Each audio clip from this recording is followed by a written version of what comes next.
پڑھاتی ہوں، میں کتنے سال تک کے بچوں کو لڑکوں کو پڑھا سکتی ہوں؟ 7 سال سے کم عمر بچوں کو. 7 سال کے بعد بچے میں سمجھداری پیدا ہونا شروع. بہت زیادہ اگر ہے تو 10 سال. 10 سال کے بعد علماء کہتے ہیں بچوں کو، لڑکوں کو لڑکی نہیں پڑھا سکتی. دیکھو بچہ بالغ بعد میں ہوتا ہے، مگر اس میں خواہش یہ 10 سال میں پیدا ہو چکی ہوتی ہے. تبھی علماء نے کہا ہے کہ 10 سال میں لڑکوں کے بستر ایک دوسرے سے الگ کر دیں. حدیث میں آتا ہے نا کہ بچہ جب بڑا ہو جائے تو اس کے بستر کیا کریں، ایک بستر پہ بہن بھائیوں کو سونے کی اجازت 10 سال کے بچوں میں نہیں ہے. یہاں سے برائیاں جنم لیتی ہیں، کزنوں میں برائیاں جنم لیتی ہیں. بعض لوگ پرواہ نہیں کرتے، 10 سال کا کزن ہے وہ اپنے کزن کے ساتھ چمٹ کے سو رہا ہے، یہاں سے برائیاں جنم لیتی ہیں سب. یہ پہلا اسٹیپ ہوتا ہے. جو لبرل لوگ ہیں وہ تو کہتے ہیں نہیں کچھ نہیں، ایکچولی یہ مولویوں نے دین کو اتنا مشکل بنا دیا. جب وہ بنے گا نا وہ کہ اس کو لندن کا ویزا ملے گا، پھر آپ کہو گے کہ اس بیس پہ ویزا ملا تھا اس کو. تو یہ یہیں سے شروع ہوتا ہے. تو ضرورت بھی کیا ہے؟ یا تو ڈاکٹر نے کہا کہ چپک کے سونے سے جراثیم مریں گے ان کے، تو پھر بھی ہے. جب ضرورت نہیں ہے تو بھائی اس کا الگ بستر لگا دو، اس کا الگ لگا دو. کیوں اکٹھے سلا رہے ہو بہن بھائیوں کو؟ تو بستر الگ. بیٹا ماں کے ساتھ نہیں سوئے گا، 10 سال کا ہو گیا الگ. سمجھ رہے کہ نہیں سمجھ رہے؟ الگ الگ سوئیں گے جا کے. تو اسی طرح 10 سال کا لڑکا ہے تو لڑکی پر لازم ہے اس سے احتیاط کرے. اور 10 سال کے بچے میں شہوت بھرپور طریقے سے پیدا ہو چکی ہوتی ہے. بلوغت بعد میں آتی ہے، شہوت پہلے پیدا ہو جاتی ہے. سمجھتے ہو کہ نہیں سمجھتے؟ سمجھتے سب ہیں، گھننے بنے ہوئے ہیں گھننے. اپنا زمانہ یاد کیا کرو سوچ کے. جب آپ 10 سال میں تھے اور لڑکیوں کے ساتھ پڑھتے تھے تو اسکول میں اس طرح کی باتیں ہوتی تھی کہ نہیں ہوتی تھی؟ اپنا زمانہ ہمارے حضرت فرمایا کرتے تھے انسان بھول جاتا ہے. تو سب بچوں کو ایسے ہی سمجھ رہا ہوتا ہے کہ نہیں ایسا نہیں ہے. بچوں کے دل میں عشق پتہ ہے 10-11 سال کی عمر کا بڑا خطرناک ہوتا ہے. تو یہ عشق پیدا کیوں ہوتا ہے؟ اس کا مطلب اس میں یہ تمیز اللہ نے پیدا کر دی ہے. تو اس لیے آخری حد ہے 10 سال، اس میں احتیاط ضروری ہے. باقی یہ دنیا دار لوگ ہمارا مذاق اڑاتے ہیں ان باتوں پہ. مولویوں نے مشکل کر دی. اڑاتے رہو بھائی، آپ جس کلچر کو آپ فالو کر رہے ہو کرتے رہو.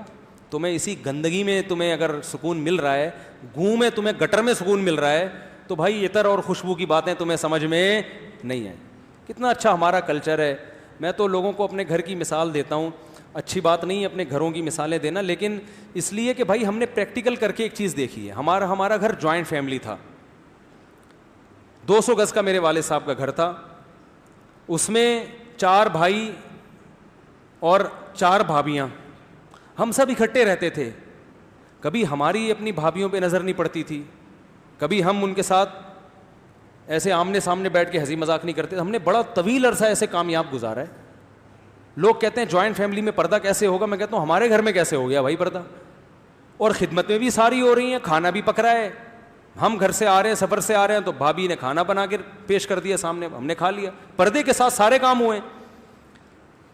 تو یہ اچھا ماحول ہے یا نہیں ہے؟ کیوں دیکھ رہے ہو یار دوسرے کی بیویوں کو؟ تمہارے بھائی کی بیوی ہے، تمہاری تھوڑی ہے وہ. آپ کہتے ہیں کہ بھائی بھابھی کا احترام ہوتا ہے، تو احترام کرنے سے کوئی منع تھوڑی کیا جا رہا ہے. بھائی احترام کرو. آپ ان کو کوئی خدمت کی ضرورت ہے، آپ بتاؤ جی کیا چاہیے، مارکیٹ سے دہی چاہیے، انڈے چاہیے، دودھ چاہیے، میں لے کر آتا ہوں. سامنے بیٹھنا، گپے مارنا وہ ایک نامحرم رشتہ ہے. آپ کا نکاح اس سے جائز ہے. بھائی مر جائے گا تو آپ اس سے نکاح کر سکتے ہیں. اتنا فری مت کراؤ کہ محرم اور نامحرم کا فرق. بہن اور بھابھی میں اسلام نے فرق نہیں رکھا، فطرت نے فرق رکھا ہے. بہت مشکل ہے سمجھانا. سالی جس سے آج اتنا فری ہوتے ہیں آپ، سالی آ جائے کوئی فرق ہی نہیں ہے یار. براڈ مائنڈیڈ بنے ہوئے ہم تو سالیوں سے گپے لگا، ہاں وہی چل رہا ہے. اور مولوی منع کرتے ہیں کہ مولانا لوگ یار یہ سالی ہے تمہاری بیوی نہیں ہے، بیوی سے فری ہو. اور سالی کو منع کہا جاتا ہے کہ اپنے بہنوئی کے سامنے مت آؤ. تو سالیاں کہتی ہیں اسلام نے دین کو کیا بنا دیا ہے مشکل. اسلام دین فطرت ہے. وہ کہتا ہے بہن میں اور سالی میں کیا ہے فرق، بیوی اور سالی میں کیا ہے. یہ آپ کی بیوی کی بہن ہے، بیوی نہیں ہے. آپ کی شادی جس سے ہوئی ہے اسی کو فوکس کرو بس. نہیں آ رہی بات؟ آپ کہہ سکتے ہو ہماری نگاہیں گندی تھوڑی ہیں. بھائی جب بھی دنیا میں کوئی کسی کو دیکھتا ہے تو ضروری نہیں کہ اس کی نگاہیں کیا ہوں. آپ کا بچہ اگر چرسیوں میں اٹھتا بیٹھتا ہے آپ منع کرو گے نا؟ اگر بچہ کہتا ہے ابو میں چرس پینے تھوڑی جاتا ہوں, میری تو ان سے ویسے ہی سلام دعا ہے, آپ کہتے ہو بیٹا چرس کی عادت, جتنے چرسی ہیں نا یہ پہلے چرسیوں سے صرف ادھار مانگنے گئے تھے اپنا, انہوں نے سٹے کی عادت ڈال دی. تو جو عورتوں سے احتیاط نہیں کرتا, ضروری نہیں کہ وہ برا ہو, لیکن برا بن جاتا, اس کو چسکے لگ جاتے ہیں, تھوڑے دنوں میں کہے گا یار سالی جس اسٹائل میں بات کرتی ہے بیگم کے وہ اسٹائل اور وہ ادائیں نہیں ہے. یہ لاشعوری طور پر انسان کھنچتا ہے, یہ اختیار میں نہیں ہوتی چیزیں. جتنے بھی مارکیٹ میں عشق ہوئے ہیں یہ بتا کے تھوڑی ہوئے ہیں, تو بے احتیاطیوں کی بیس پہ ہوئے ہیں. اسلام نے راستہ بند کر دیا بھائی, رشتہ داری جوڑنے کا یہ کوئی طریقہ نہیں ہے کہ آپ سالی سے فری ہو رہے ہیں, بھابھیوں سے فری ہو رہے ہیں, کزنوں سے فری ہو رہے ہیں اپنے, یہ رشتہ داری جوڑنے کا کوئی طریقہ نہیں ہے. فری ہو اپنی بہنوں سے, اپنی امی سے, اپنی خالہ سے, اپنی پھوپھی سے, اپنی بھانجیوں سے, اپنی بھتیجیوں سے, یہ بہت ہیں. اس کے بعد فری ہونے کا اگر مزید ٹائم بچ جاتا ہے, وہ تو ٹائم ہی ختم ہو جائے گا آپ کے پاس, اتنے رشتہ دار ہیں, پھر بھی بچتا ہے تو سالی کو آپ یہ کر لیں کہ اپنی بیگم سے کہیں کہ جب تمہاری بہن گھر میں آیا کرے تو میرے خرچے پہ کچھ اچھا کھلا دیا کرو. اتنا فری ہونے سے انشاءاللہ رشتہ داری جوڑنے کا حق ادا ہو جائے گا کہ بھائی جب جیسے تم اپنی اماں کے ساتھ اچھا ہے, تمہاری بہنیں بھی آئیں تو رہ لیا کریں, میں گھر سے باہر چلا جاؤں گا. اگر گھر چھوٹا ہے, گھر بڑا ہے تو بھائی یہ کمرہ اس کے لیے خاص ہے, میرے کمرے میں بغیر پرمیشن کے نہ آئیں اور اس کے کمرے میں بغیر پرمیشن کے نہیں جاؤں گا. لیکن چونکہ میری بیوی کی بہن ہے, میرے لیے قابل عزت ہے, تو ان کو چائے پلایا کرو, پیسٹری کھلا دیا کرو. اور میں نے مفتی طارق مسعود صاحب سے سنا ہے کہ ڈبو کے کھانے کا اپنا ہی مزہ ہے, تو میں کیکرس لینے جا رہا ہوں, ان سے کہیں کہ آپ آج چائے میں ڈبو کے کیک رس کھائیں. صحیح ہے نا, مفتی صاحب کا وہ بیان بھی سنیں.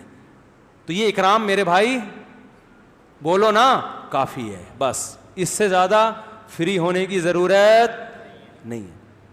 میری ایک زوجہ کے بہنیں 15 سال سے الحمدللہ کسی سالی کو نہیں دیکھا میں نے, ٹھیک ہے نا, پردہ کرتی ہیں, 15 سال ہو گئے نہیں دیکھا ہم نے. میں اگر کہیں دیکھ لوں نظر پڑ جائے تو میں نہیں پہچانوں گا یہ کون ہے. تو شو مارنا مقصد نہیں ہے, نہ ہم کوئی بہت نیک ہیں, یہ باتیں مجبوراً بتانی پڑتی ہیں اس لیے کہ لوگ کہتے ہیں یار یہ اس زمانے میں ممکن نہیں ہے. تو بھائی ہم بھی اسی دور میں پیدا ہوئے ہیں بھائی, یہی اسی معاشرے میں, اور یہ اچھا معاشرہ ہے, اس سے سکون ہے, اطمینان ہے, پاکیزہ زندگی ہے, سکون سے زندگی گزرتی ہے بھائی, اللہ کا شکر ہے بھائی. کوئی شک و شبہات وسوسے پیدا نہیں ہوتے. تو جو لبرلز آپ کو جس دعوت پر بلا رہے ہیں نا, اس کا انجام وہ ہے جو یورپ کا ہے. انگریز پتہ ہے آپ کو معاملات میں جھوٹ نہیں بولتا, کہتے ہیں نا, جو لوگ امریکہ اور یورپ میں رہے ہیں نا وہ کہتے ہیں انگریز کاروبار میں جھوٹ نہیں بولتا. وہ سارا جھوٹ اپنی گرل فرینڈ اور بیوی کے سامنے نکالتا ہے, سمجھ رہے ہو. انگریز جھوٹ نہیں بولتے سوائے بیوی اور گرل فرینڈ. بیوی سے جھوٹ بولتے ہیں کہ میں تمہارا ہوں, 10 گرل فرینڈس ہوتی ہیں ان کی. گرل فرینڈ سے جھوٹ بولتے ہیں کہ میں تمہارا ہوں, 20 اور بھی گرل فرینڈ ہوتی ہیں. سارے نہیں ہوتے لیکن بہت سے ہوتے ہیں. مسلمان بیوی سے جھوٹ نہیں بولتا, کسٹمر سے ہول سیل کے حساب سے جھوٹ بولتا ہے. تو حقوق نسواں کس میں زیادہ ہیں؟ عورت کے حقوق اسلام میں زیادہ ہو گئے نا, کہ کسٹمر کو تو الو بنا رہے ہیں, لیکن جو عورت جو گھر میں ہے پہلے تو اس کا حق ہے نا. تو اگر میرے نکاح میں زیادہ عورتیں ہیں تو میری گھر والوں کو پتا ہے بھائی یہ ہیں, ناجائز دوستیاں انشاءاللہ نہیں ہیں. اور جو لبرلز لوگ ہیں نا, ان کی عورتوں کو اپنے میاں پہ اعتماد نہیں ہوتا کہ پتہ نہیں کیا. میں نہیں کسی پہ بدگمان نہیں ہو رہا, اچھے لوگ ہر جگہ ہوتے ہیں, لیکن جو کلچر آپ ہمیں دے رہے ہو اس میں وسوسے اور اعتماد, بولو بھائی ختم. آدمی ملک سے باہر ہے, وہ ہر وقت ڈرا ہوا ہے پتہ نہیں میری بیگم پیچھے کیا کر رہی ہے. یہ فیس بک کتنے پھڈے ہمارے سامنے آ رہے ہیں, فیس بک پہ کس کی آئی ڈی ہے, یہ کون ہے, تمہارا کیا لگتا ہے جو تم نے اس کو میسج بھیجا. تو دیندار گھرانوں میں یہ ٹینشن بولو بھائی نہیں ہے. پھر اس میں اب دیکھو جو لبرلز لوگ ہیں نا, جب اپنی بیوی کو منع کرتے ہیں کہ تم مجھ سے کیوں ہنس کے بات کر رہی تھی, وہ کہتی آپ کیا مجھے برا سمجھتے ہیں. اب وہ دلائل سے ثابت کرے گا میں برا نہیں سمجھتا, لیکن احتیاط. دیندار گھرانوں میں یہ ٹینشن ہی نہیں ہے. دیندار گھرانے میں بیوی کسی مرد سے ہنس کے بات کرے گی, آپ بولو گے بیگم تمہاری نیت بہت اچھی ہے مگر it is not allowed in Islam. آئی بات سمجھ میں؟ میں تمہیں اس لیے نہیں منع کر رہا کہ میں تم پہ شک کر رہا ہوں, اسلام میں اس کی اجازت نہیں ہے. اور میں بھی اگر کسی انٹی کے ساتھ ہنس ہنس کے بات کرتے ہوئے پکڑا گیا تو مجھے بھی وہی حدیث سنانا جو میں تمہیں بولو نا, جو میں تمہیں سنا. نہ مجھے انٹیوں سے ہنس ہنس کے بات کرنے کی اجازت, نہ آپ کو کسی انٹے سے ہنس ہنس کے بات کرنے کی اجازت. تو یہاں معاملہ کیا ہو گیا, نہ شک ہو رہا ہے, نہ شبہ ہو رہا ہے, نہ بدگمانی ہو رہی ہے. بھائی اسلام نے منع کر دیا, ختم, دیٹس آل. تو ہمارے پاس یعنی ہمارے